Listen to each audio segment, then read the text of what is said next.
देखेंगे सामने आपको मस्जिद नजर आएगी, मस्जिद खैफ। ये मीनार की मस्जिद है। यहाँ बताया जाता है कि 70 नबियों ने अपने अपने दौर में नमाज अदा की है। ये सामने ये दफ्तर है, आगे मस्जिद आपको नजर आएगी, बिल्कुल साथ में दफ्तर के साथ मस्जिद नजर आएगी। ये 4 मीनार आपको नजर आएंगे मस्जिद के।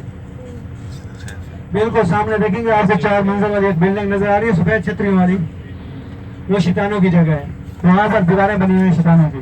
सामने बिल्कुल सफेद कलर की आपको छतरी नजर आएगी, उसके नीचे 4 मंजिल वाली बिल्डिंग आपको नजर आएगी, वो बिल्कुल देख सकते हैं आप। पीछे वो मस्जिद है, सामने वो शैतानों की जगह है। अभी आप चारों तरफ से देखेंगे तो आपको मीनार के खेमे ही खेमे नजर आएंगे। जैसे आप घुमा के देखेंगे आपको खेमे मीनार के नजर आएंगे। यहाँ पर हाजी जो है हज के दिनों में यहाँ पर क़याम करते हैं।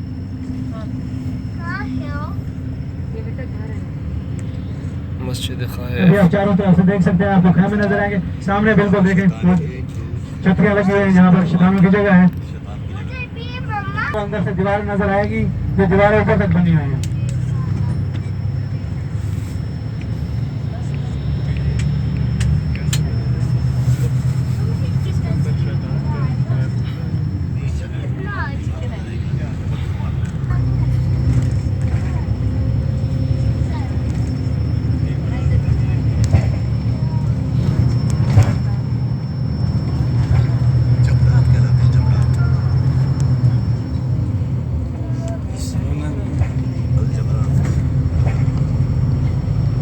जी तो आज सुबह